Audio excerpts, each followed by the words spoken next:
Okay, all right, but if Donald Trump is charged with selling them, are we allowed to try him then? Or do we just have to let him go no matter what he's charged with?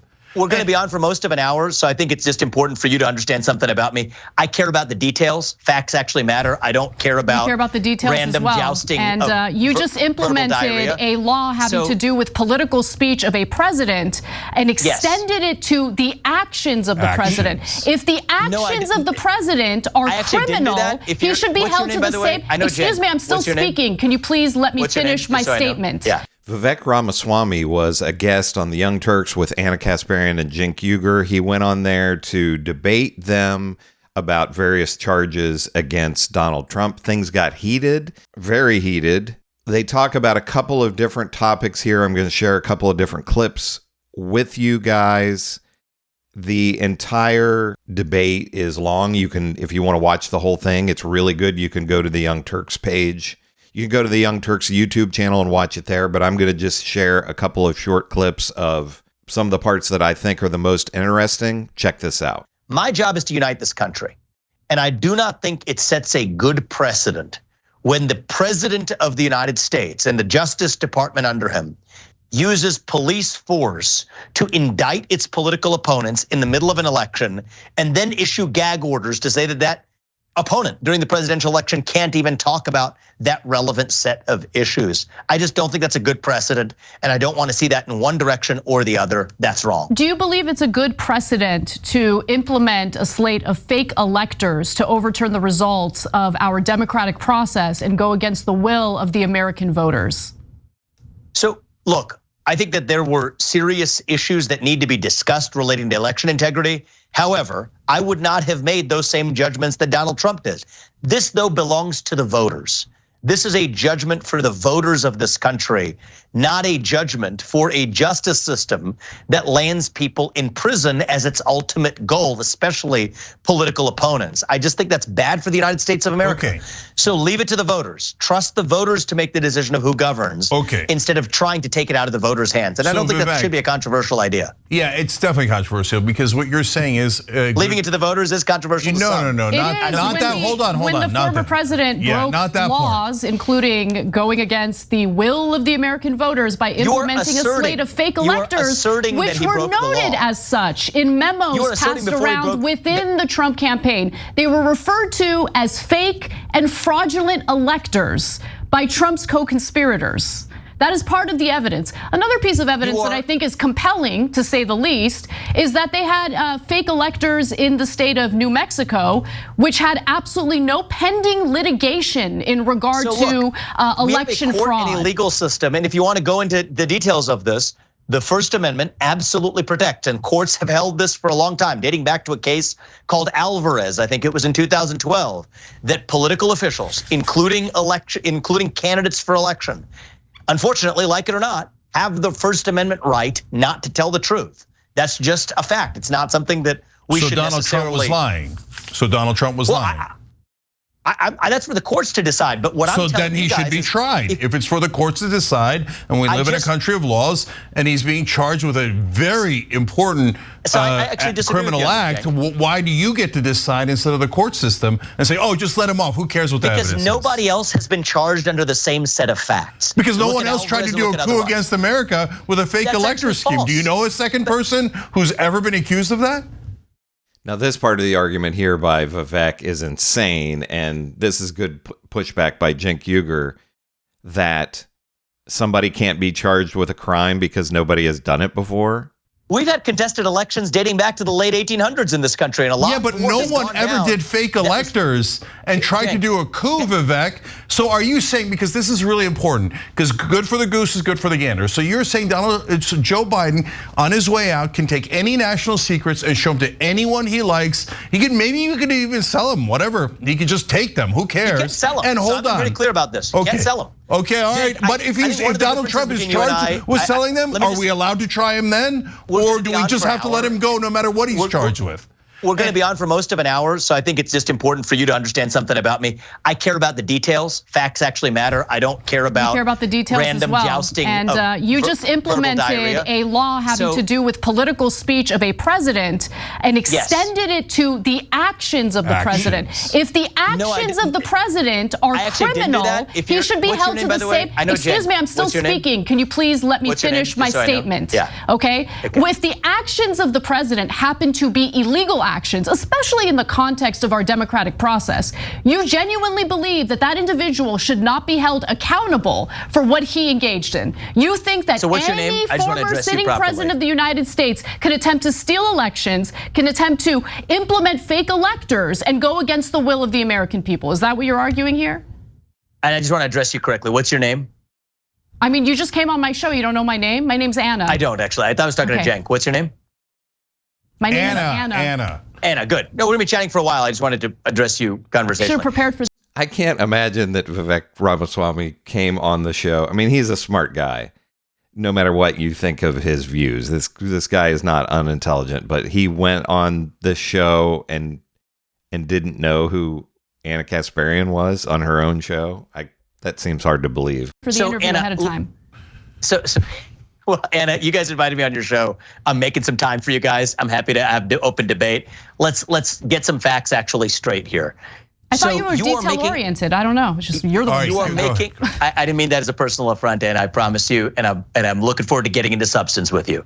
So the reality is, you're making an assertion that he broke the law. And then everything that you're doing is working backwards, making a legal judgment on a complex legal theory that has never been brought against a defendant in American history. So that's a circular reasoning. Because Vivek Ramaswamy is using circular reasoning here.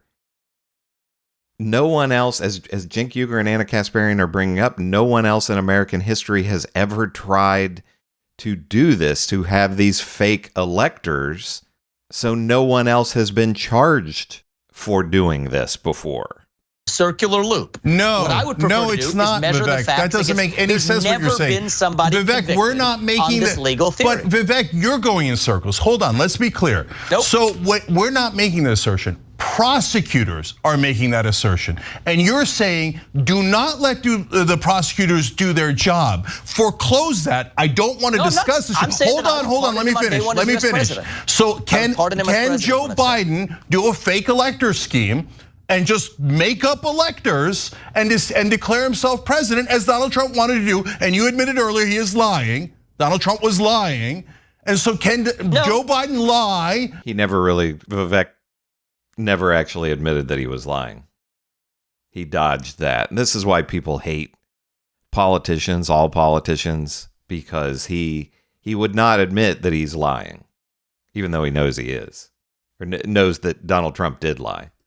And say, I've got fake electors, and I'll even call them fake electors, and then you're not allowed to prosecute them because you just said, that's it. No one's allowed to prosecute former presidents. Go ahead. So is Joe Biden allowed to do the same exact thing Donald Trump? Let me just ask you guys a question, because I think I'm getting a sense for your command of the details here. Which case would you like to talk about? There are four pending cases. Go ahead, fake electors. Is Joe Biden allowed to do the same fake electors? One of you is talking about documents, and one of you is talking about because he broke so many laws. But let's stick with fake electors. Go ahead. Which one would you like to discuss? Fake electors. Go ahead. Yeah. So there is no crime here that can be charged. That's the answer. There's no relevant crime. Now, can voters take this into account when determining who their next president is? Absolutely. That's exactly how our process works. But our Constitution has a process that has been followed, and it was followed here. And the US president, absolutely, even if he's the outgoing president, has an opportunity to share his opinion, even if those opinions are not true, and if that's found in a court of law. I don't have a view on that, but that's what the allegations are. That's what a court of law is, Vivek, but you're saying we're not allowed to go to a court of law. I'm not saying that you're not allowed to. I'm saying that I would pardon him because I think that these do not match the actual law that the Supreme Court has held applying to these set of facts. And I think it's a bad judgment for the US Justice Department to bring this case because it divides the country and it sets an awful precedent that will now be used Donald Trump divided the country, Vivek Ramaswamy, by trying to overthrow the election and having fake electors. Going forward for years, unless we do something about it, unless it takes a leader who actually unites this country. This is the new precedent in the United States of America. The new precedent is the party in power will look at who the opponent is and throw the legal statute book at them. That's not how it's supposed to work. Yeah, they'll throw the book at them if they commit crimes. We're supposed to be a country of laws. No one is supposed to be above the law, even the president, even though they've pretty much always been above the law. But we haven't had a president, at least in modern times, commit crimes the way that Donald Trump has. And so, like Cenk Uygur and Anna Kasparian are saying here, a president trying to overthrow the election, trying to have fake electors and calling them fake electors is going to be charged with that, you would hope, under no matter if it's Democrat, Republican, who the president is. But Vivek Ramaswamy is just, he exists to defend Donald Trump no matter what because he's on the MAGA team. You're supposed to find a crime and then decide whether or not you want to prosecute it according to the same standards you use for every American. That is not what's happening. That's exactly what the courts have been doing. And Vivek knows this. He's smarter than that. Happening here. And there is little doubt that if Donald Trump were not running for president, they would not have brought these charges. So I think that if you ask me, does this move towards uniting the country or not? I think it does not. I think it moves towards dividing the country, which is why I have been clear, even though I'm running against Donald Trump, I would pardon him if I'm elected president because that will move this nation forward. And I do not think that we should be guided by vengeance and grievance against one man. I do not think that that helps the United States of America. That's why I'm in this race. And that's why I clearly answer your question. You asked me, why would I pardon?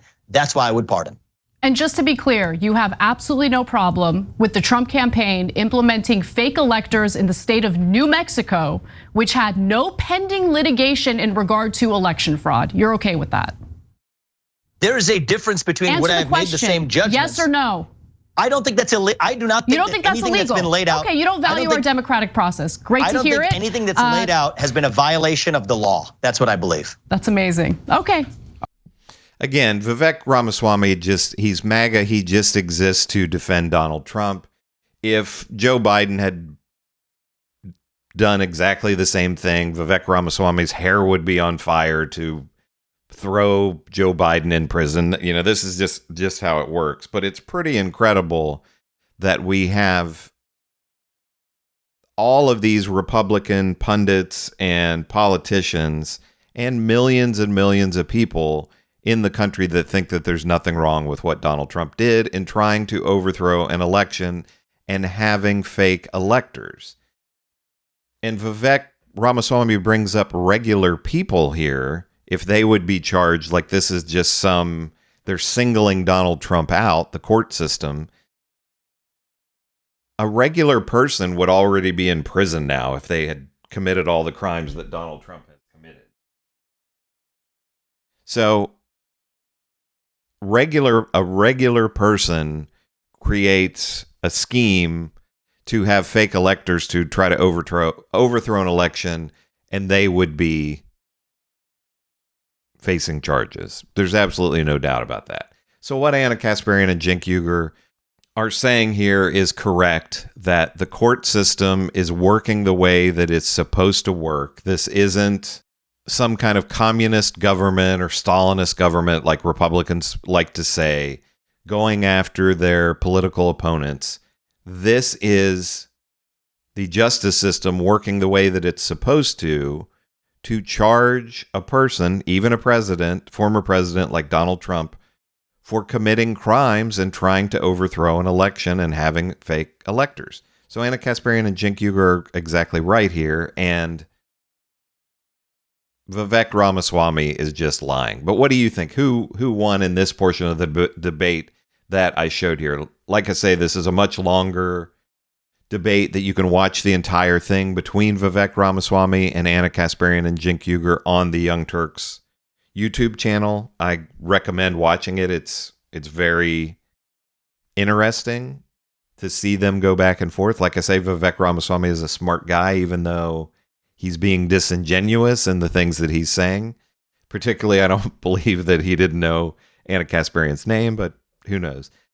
Let me know what you think. Make sure to give me a comment. I'd like to read your comments about these videos. Make sure to like and subscribe. That helps me to grow the channel so I can put out more content like this with these various characters like Vivek Ramaswamy. I'll see you in the next video.